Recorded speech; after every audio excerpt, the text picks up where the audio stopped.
Voilà, lorsque nous avons eu l'inauguration des locaux, ici il y a quelques semaines, il m'a semblé important de rappeler à la fois le slogan de l'Église et nos 5 valeurs.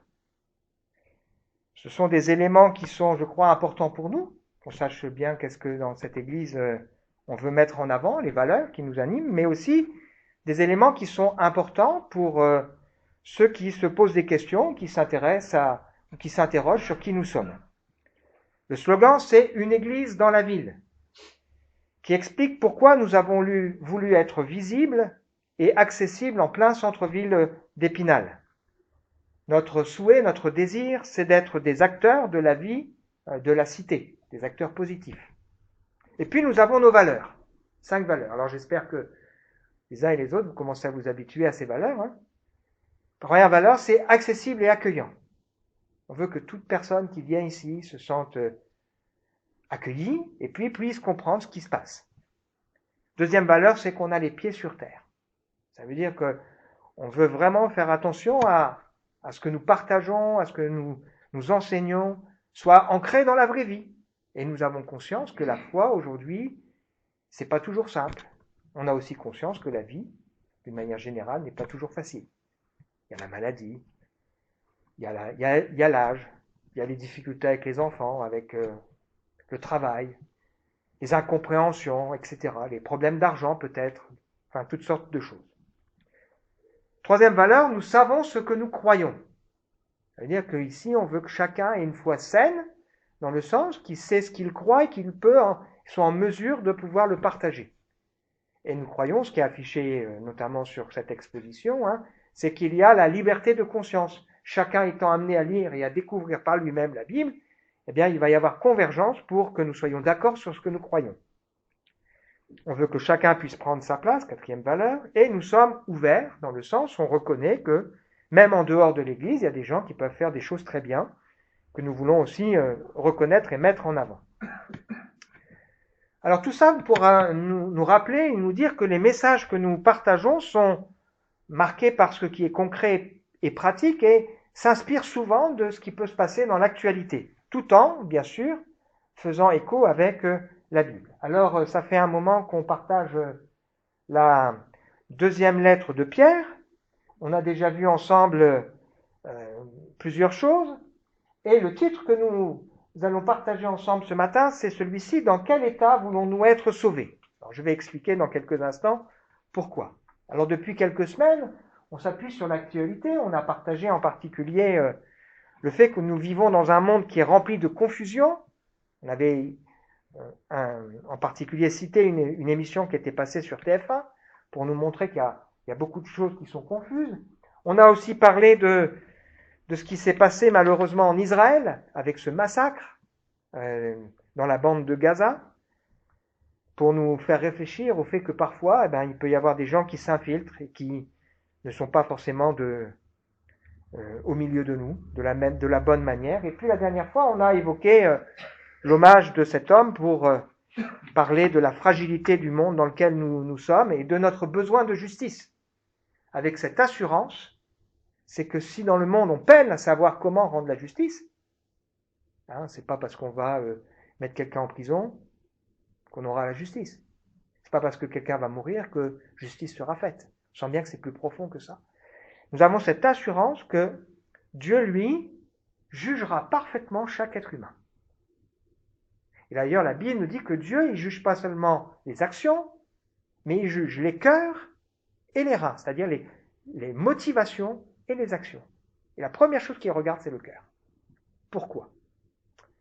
Alors l'image que j'ai prise ici, j'aurais pu en prendre une malheureusement plus récente, puisque chacun regarde, je pense, un minimum l'actualité et voit ce qui se passe effectivement en Israël, dans la bande de Gaza. L'image que j'ai choisie est issue du journal Le Parisien du 11 octobre, qui avait ce titre « La situation est sans espoir » dans Gaza assiégée, avec les Palestiniens sous les bombes.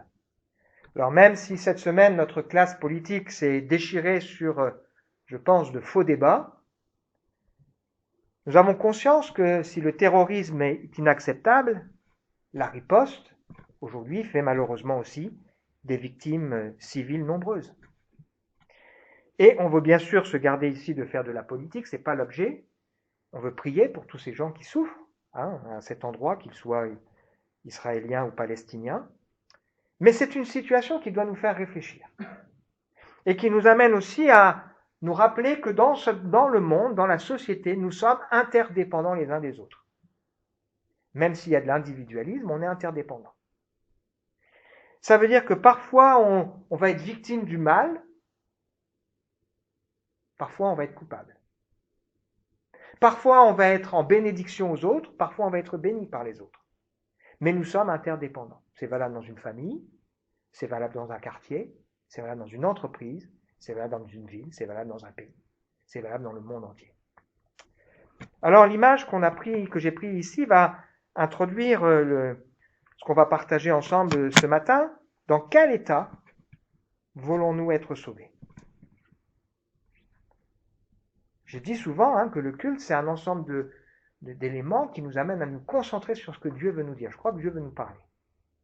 Et tout à l'heure, on a lu en particulier ce texte de la première lettre de Paul aux Corinthiens qui dit que même s'il peut y avoir plusieurs serviteurs, celui qui fait croître, c'est Dieu, qui nous dit que nous sommes appelés les uns et les autres à être ouvriers avec Dieu. Et que le fondement de la foi, de ce qui est bon, ça doit reposer sur une personne, la personne de Jésus-Christ. C'est lui qui est mis en avant. Mais Paul met en garde en disant qu'on peut avoir le bon fondement, mais on peut construire avec de mauvais matériaux. Et là, il fait allusion aux motivations des cœurs. C'est-à-dire, on peut annoncer Jésus, parler de Jésus, le faire même bien, mais on peut parfois le faire avec de mauvaises motivations. Et qu'est-ce qui va se passer si les motivations sont bonnes ou pas bonnes? Eh bien, tout ça, ça va passer au jugement de Dieu.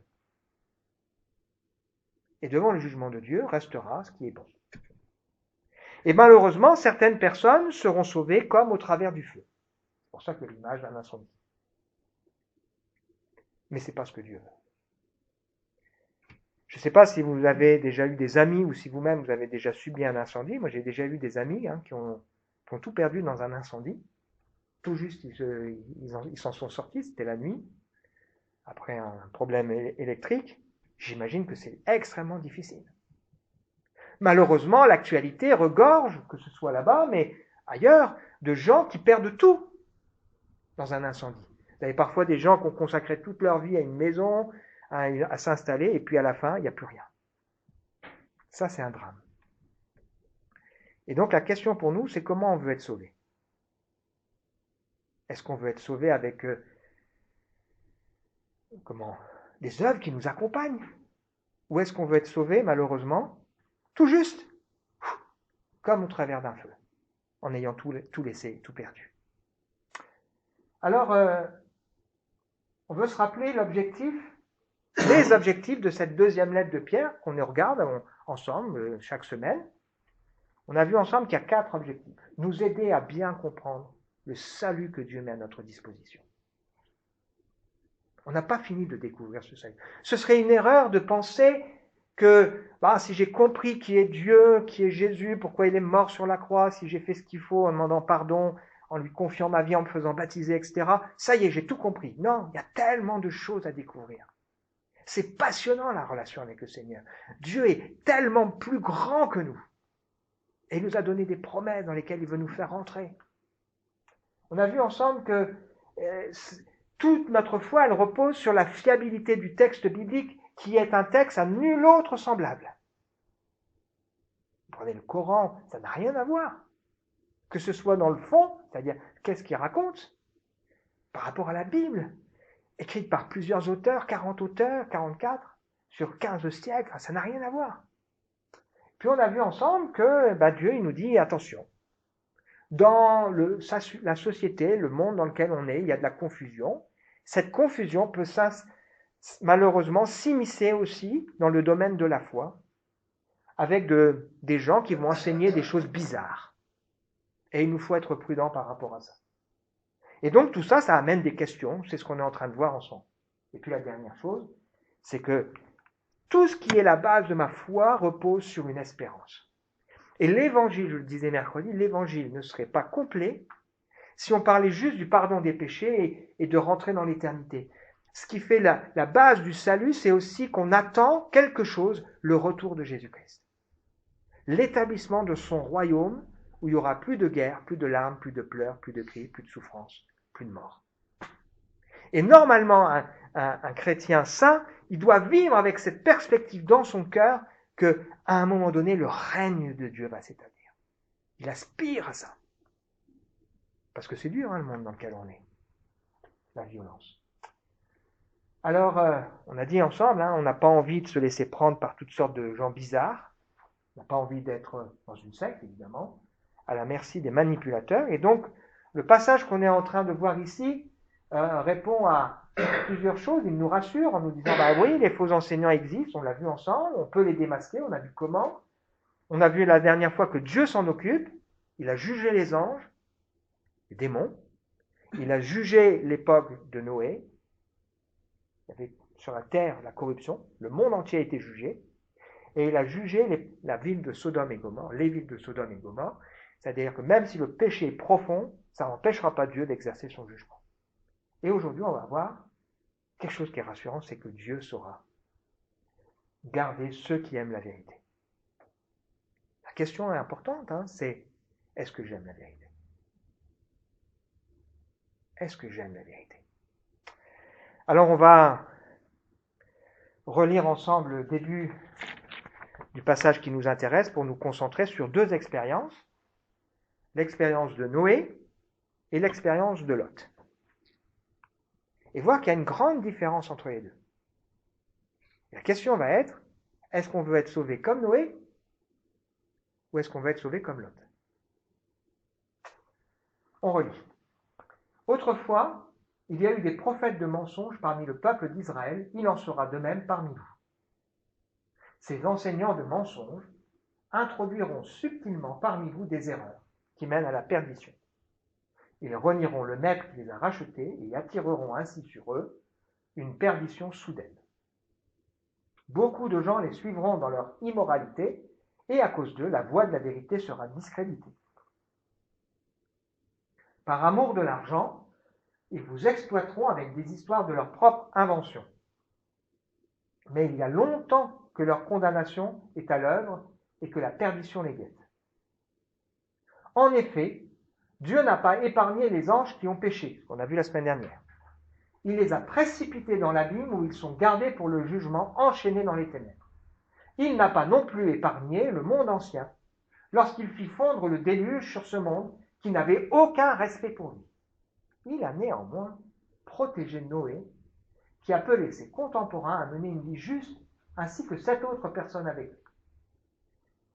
Il a condamné à la destruction les villes de Sodome et de Gomorrhe, en les réduisant en cendres, pour donner à ceux qui se révoltent contre lui un exemple de ce qui arrivera. Il a délivré Lot, cet homme juste, qui était consterné par la conduite immorale des habitants débauchés de ces villes. Car, en les voyant vivre et en les entendant parler, cet homme juste qui vivait au milieu d'eux était tourmenté, jour après jour, dans son cœur intègre, à cause de leur agissement criminel.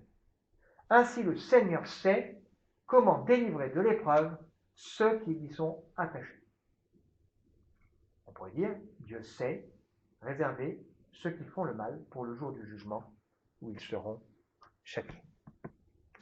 Alors que la dernière fois, on s'est intéressé au jugement de Dieu qui est tombé sur les anges qui se sont détournés de Dieu, sur l'époque de Noé, ou sur les villes de Sodome et Gomorrhe. Et aujourd'hui, on va s'intéresser sur cette promesse que le Seigneur sait garder, délivrer de l'épreuve ceux qui lui sont attachés. Est-ce que nous sommes attachés au Seigneur?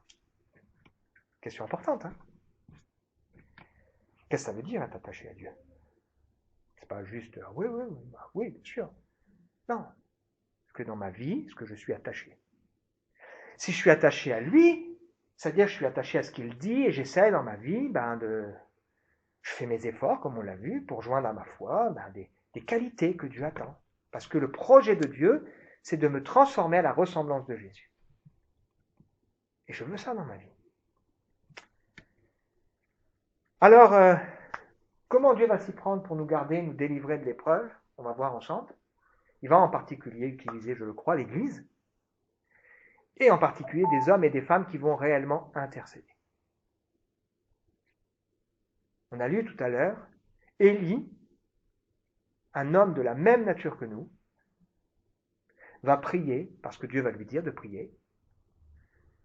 La pluie va s'arrêter, il va prier à nouveau, la pluie va revenir.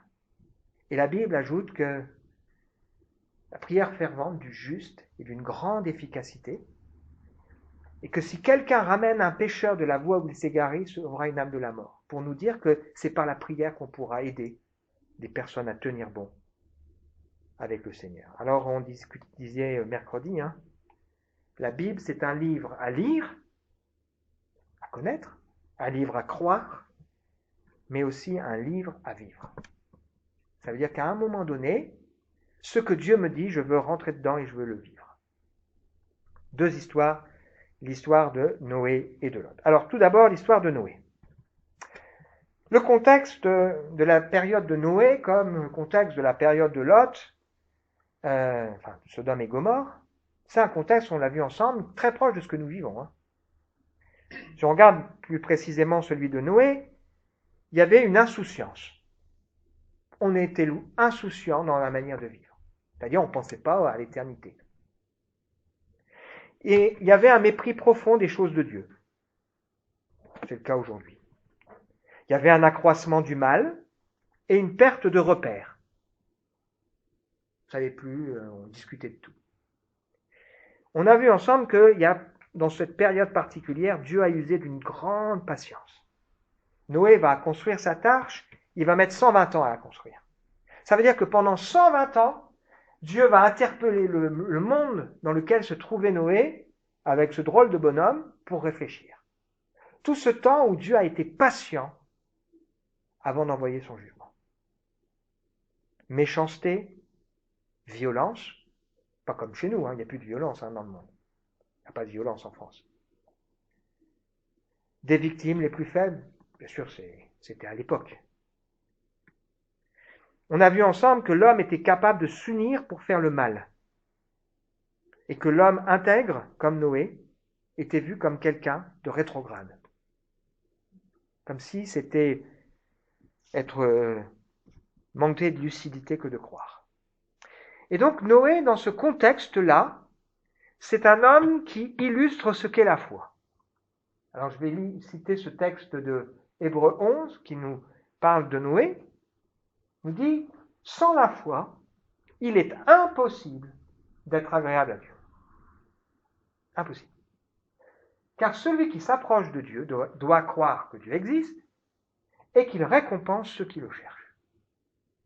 Parce que quand on s'approche de Dieu, c'est pas seulement qu'on s'approche pour dire « Hé, toi là-haut, agis », mais on cherche à connaître ce Dieu. Par la foi, Noé a construit un bateau pour sauver sa famille. Il avait pris au sérieux la révélation qu'il avait reçue au sujet d'événements qu'on ne voyait pas encore. En agissant ainsi, il a condamné le monde et Dieu lui a accordé d'être déclaré juste en raison de sa foi.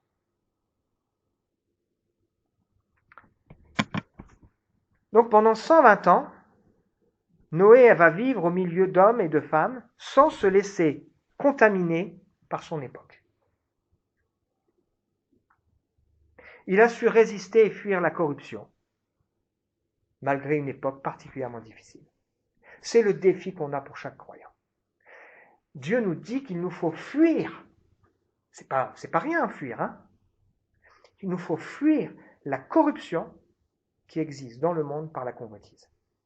C'est-à-dire que les choses qu'on voit, les choses qu'on nous montre, qu'on nous présente, elles font naître en nous des désirs qui sont insatiables et qui vont pousser l'être humain à se corrompre, c'est-à-dire à pécher. Et nous, la réalité, c'est qu'on est appelé à fuir ça. Noé a, quelque part, a prêché l'idée que Dieu, à un moment donné, ne pourrait pas laisser le monde aller comme ça, par sa vie, par sa construction de ce bateau, de cette arche, en disant, vous voyez, Dieu, il va condamner le monde, mais il veut tellement le sauver qu'il donne du temps, et moi, je suis en train de construire un bateau parce que Dieu me l'a dit, un moyen de salut, que personne ne mérite. Juste, il fallait rentrer dedans pour que l'être humain puisse être sauvé. En agissant ainsi, il avait une vision en tête, protéger sa famille. Il ne voulait pas les isoler du monde, mais il voulait les aider à rester purs au milieu de la corruption. C'est la prière de Jésus. Je ne te prie pas d'enlever les croyants, les disciples de la société, mais de les préserver du mal. Nous sommes appelés à être une église dans la ville, des chrétiens dans la ville, des voisins, des amis, de la famille, au milieu des autres, mais à nous préserver du mal. Noé avait pris au sérieux ce que Dieu dit. Et il avait consacré sa vie à son espérance. Est-ce que nous prenons au sérieux ce que Dieu dit? Et est-ce que nous consacrons notre vie à notre espérance? Il y avait dans la vie de Noé quelque chose de cohérent.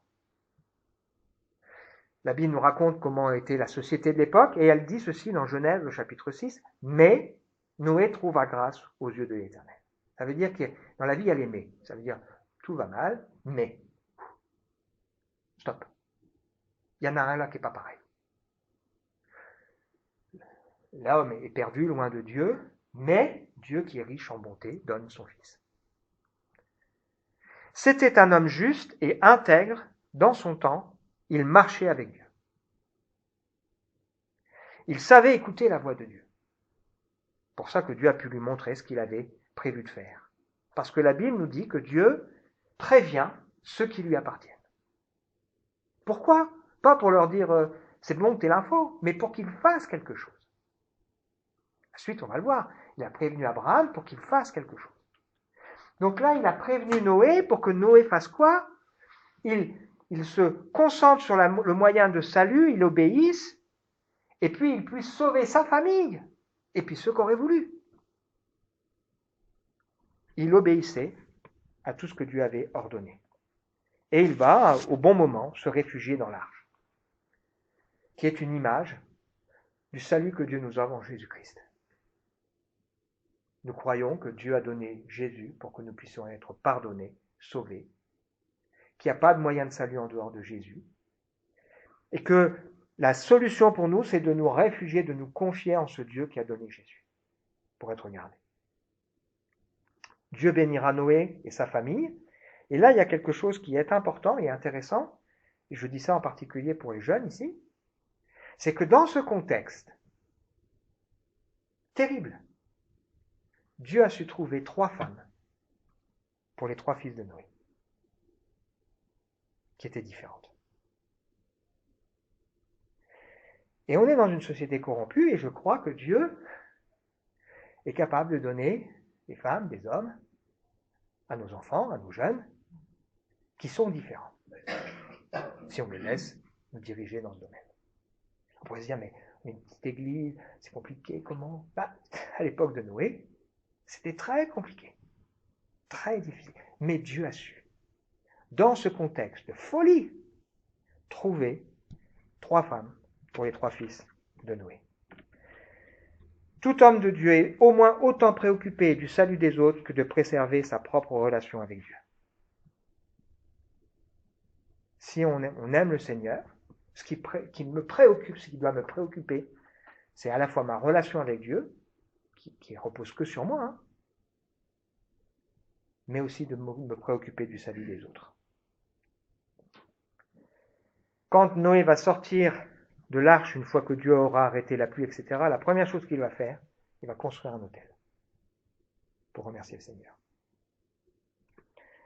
Donc cette histoire, elle fait penser à le livre de l'Apocalypse qui évoque l'église de Philadelphie. C'est la seule église à qui Dieu ne fait pas de reproche. Il dit qu'il a ouvert devant cette église une porte que personne ne peut fermer. C'est une église dans laquelle Dieu dit, je sais, tu as peu de puissance, c'est-à-dire, vous n'êtes pas nombreux, comme un petit troupeau. Mais tu as obéi à ma parole, et tu ne m'as pas renié. Tu as gardé le commandement de persévérer que je t'ai donné. Je te garderai aussi à l'heure de l'épreuve, qui va venir dans le monde entier pour éprouver les habitants de la terre. Et je trouve qu'il y a beaucoup de similitudes. Si on s'efforce de marcher avec Dieu, de garder sa parole, de persévérer, Dieu nous gardera aussi. à l'heure de l'épreuve. Deuxième histoire, l'histoire de Lot. Je remets le texte. Alors il y a un contraste important quand même quand on lit ce texte dans le livre de Pierre et quand on regarde l'histoire qui se passe dans le livre de la Genèse. Ça ne veut pas dire qu'il y a contradiction. Ça veut dire que ce texte, il éclaire le texte de la Genèse pour nous donner des renseignements complémentaires. Lot, il est né dans une famille idolâtre, comme Abraham. Il semble que Lot ait perdu son père et sa mère assez tôt, puisqu'il sera élevé par son grand-père, qui est le père de son oncle Abraham. Et donc Lot, il va être au bénéfice de la foi d'Abraham. Abraham, dans la Bible, c'est celui qui a compris la marche avec Dieu, la marche par la foi, qui a décidé d'obéir, à qui Dieu va faire des promesses. Et donc, Abraham va partir avec sa famille et Lot va accompagner Abraham. Donc, il semble bien, d'après ce qu'on lit ici, que Lot va lui-même adhérer à la foi. C'est parce que la Bible nous dit que le juste, il est appelé 3 fois juste dans ce texte, on est juste par la foi. Donc, il a adhéré à la foi. À la mort de son grand-père, Térak, père d'Abraham, il a continué sa route avec Abraham. Abraham avait à l'époque 75 ans. Il va aussi voir les erreurs de jugement d'Abraham. Parce qu'Abraham, comme malheureusement tout homme de Dieu, fait parfois des erreurs. Et à un moment donné, par exemple, Abraham, au lieu de chercher du secours en Dieu dans une période de famine, il va aller chercher du secours en Égypte. Lot, il sera témoin de ça. C'est sûr qu'à ce moment-là, Abraham, il va ramener aussi Agar. Donc, il ramène des pièges empoisonnés là derrière. Et probablement que tout ça, ça va marquer le cœur de Lot. Dieu bénit Abraham et Lot. Leurs troupeaux se multiplient et à un moment donné, il y a des querelles dans les bergers qui sont à Lot et puis les bergers qui sont à Abraham. Et Abraham, qui est un homme de paix, lui prend l'initiative de garder la paix entre lui et son fils adoptif, on va dire, Lot. Et lui dit, écoute, choisis dans quel endroit tu veux aller. Si tu vas à droite, j'irai à gauche. Si tu vas à gauche, j'irai à droite. Lot aurait dû, normalement, par respect pour son oncle, lui dire, mais toi choisis, c'est toi qui devrais choisir. Mais non, lui, il a choisi la facilité, il a vu là, il y a une belle plaine, un jardin luxuriant. C'est vrai que là-bas, les hommes sont de grands pêcheurs. C'était connu. Mais il va choisir cet endroit de facilité. C'est un homme qui se laisse prendre par ce qu'il voit. Il est attiré par la convoitise. Il n'a pas fui la corruption qui existe dans le monde, mais il va à fond dedans, tout en voulant se garder. Donc il n'a pas su honorer celui qui lui a tout donné, c'est un ingrat, il fonctionne comme un égoïste, et c'est un homme superficiel et un homme de compromis. Donc il a choisi la facilité. Et en faisant ça, il va passer à côté de la bénédiction. On va y venir. Parce que par la suite, Dieu dira à Abraham, quand Lot s'est séparé, regarde maintenant moi ce que je te donne à toi.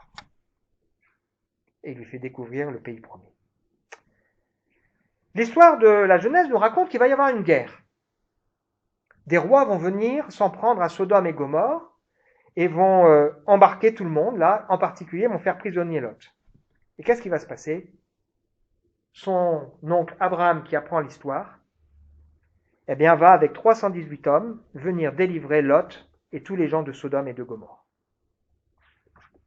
À ce moment-là, Lot, il avait la possibilité d'en sortir. Se dire, waouh, je suis passé par une belle porte là. Merci tonton, hein. Il est au bénéfice de celui qui a la foi. Mais au lieu d'en sortir, il retourne dedans. Parce que finalement, c'est un homme de compromis. Qui n'a pas appris à fuir. Heureusement que pour des gens comme Lot, il y a des gens comme Abraham. Qui sont des intercesseurs, qui prient, qui supplient, qui agissent. Est-ce que Lot est heureux? Non. Il est tourmenté. On peut traduire tourmenté par torturé, parce qu'il vit. Il habite à la porte de la ville, probablement comme un notable, mais en même temps, personne ne l'écoute. Il est consterné par ce qu'il voit, ça le rend malheureux, mais il reste. Il essaye de partager sa foi, mais il ne sait même pas convaincre ses gendres. Parce que, d'après le texte biblique, on voit qu'il a au moins 4 filles, 2 avec lesquelles il va s'en aller, 2 qui vont rester avec leur mari, puisque les gens vont dire, mais il plaisante. Quand il parle, on ne l'écoute pas. Et il a probablement au moins un fils qui va rester aussi. Ce qui faisait les 10 personnes pour lesquelles Abraham va prier. Quand Dieu décide de détruire Sodome et Gomorrhe, il donne encore une chance. Il va trouver Abraham, il prévient Abraham de ce qu'il a décidé. Et qu'est-ce que fait Abraham? On l'a vu ensemble la semaine dernière, il intercède 6 fois. Seigneur, mais épargne cette ville. Épargne cette ville. S'il y a 50 justes, tu ne vas quand même pas détruire. Seigneur, épargne cette ville. S'il y en a 45, s'il y en a 40, Seigneur, s'il y en a 30, s'il y en a 20, s'il y en a 15, s'il y en a 10, Seigneur, je t'en supplie, épargne. Malgré le fait qu'ils étaient 10 dans la famille de Lot, au moins, il n'y avait pas 10 justes. Qu'est-ce qui va se passer? Les anges vont venir trouver Lot, qui va les accueillir chez eux, chez lui, et puis tous les gens de la ville vont s'avancer là, les jeunes, les vieux, même les enfants, pour dire on veut abuser sexuellement des gens qui sont venus chez toi. Lot veut protéger les hommes de Dieu qui sont là. Dans sa folie, il dit j'ai 2 filles vierges, vous n'avez qu'à prendre mes filles. Fou, hein? Finalement, ce sont les hommes de Dieu qui vont intervenir pour frapper d'aveuglement toutes ces personnes. Et puis, Dieu va dire maintenant, je vais détruire, sors de la ville avec ta femme et tes 2 filles. Et l'homme de compromis dit, ouais, mais tu me demandes d'aller là, c'est loin. Il y a une petite ville qui s'appelle Tsoar, est-ce que je ne pourrais pas me réfugier dans cette ville? Elle est petite, tu vois. Bon, je dis, ok, je vais aller à Tsoar. Et la Bible nous dit au chapitre 19, verset 16, comme il tardait, les hommes le saisirent par la main, le saisirent par le bras, lui, sa femme et ses 2 filles, car l'Éternel voulait l'épargner. Ils l'emmenèrent et le laissèrent hors de la ville. Il faut voir à quel point Dieu a agi et intervenu pour sauver Lot. Donc ce texte doit nous rassurer pour nous dire que dans le contexte difficile dans lequel on se trouve, Dieu qui a tout fait pour mon salut, fait tout aussi pour me garder. Sauf que moi, j'ai pas envie de ressembler à Lot. J'ai envie de ressembler à Noé. Quel gâchis, hein? Alors, les auditeurs de Pierre n'ont aucun mal à comprendre ce qui se passe à travers ces 2 histoires. Ils sont témoins de l'immoralité du monde dans lequel ils sont témoins qu'il y a des faux enseignements, ils sont témoins qu'il y a une culture entière qui est corrompue. Donc ils comprennent tout ça. Et ils ont besoin dans ce contexte-là de se rassurer en se rappelant que Dieu s'est délivré de l'épreuve, ceux qui lui sont attachés. Mais la question importante pour nous, c'est à qui on veut ressembler. Est-ce qu'on veut être sauvé en sauvant d'autres,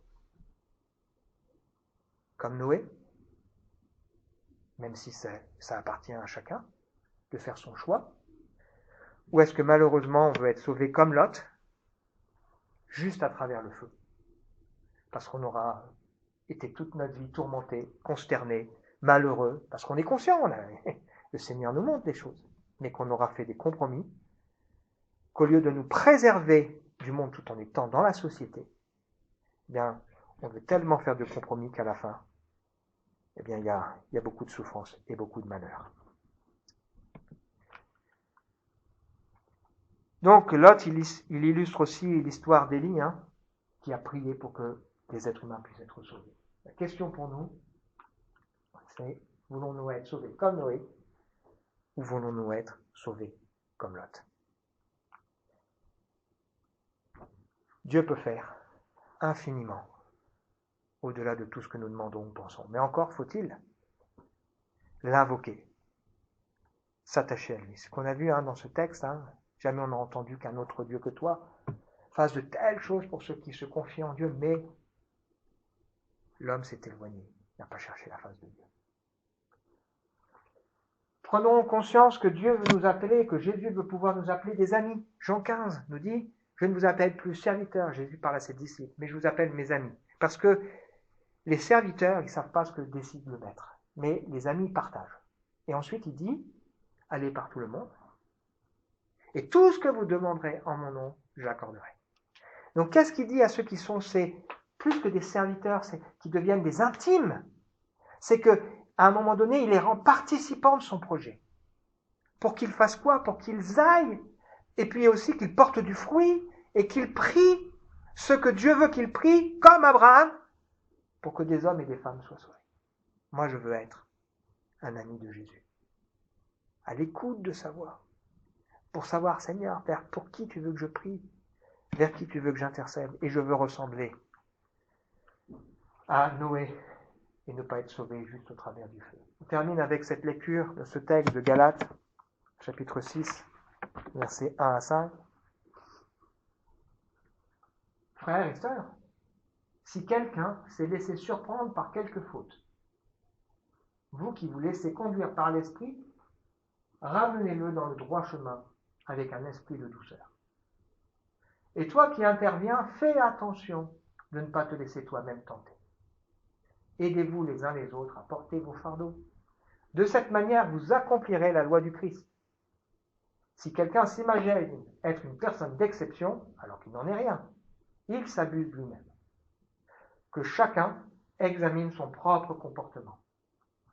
S'il y découvre quelques aspects louables, alors il pourra en éprouver de la fierté par rapport à lui-même et non par rapport aux autres.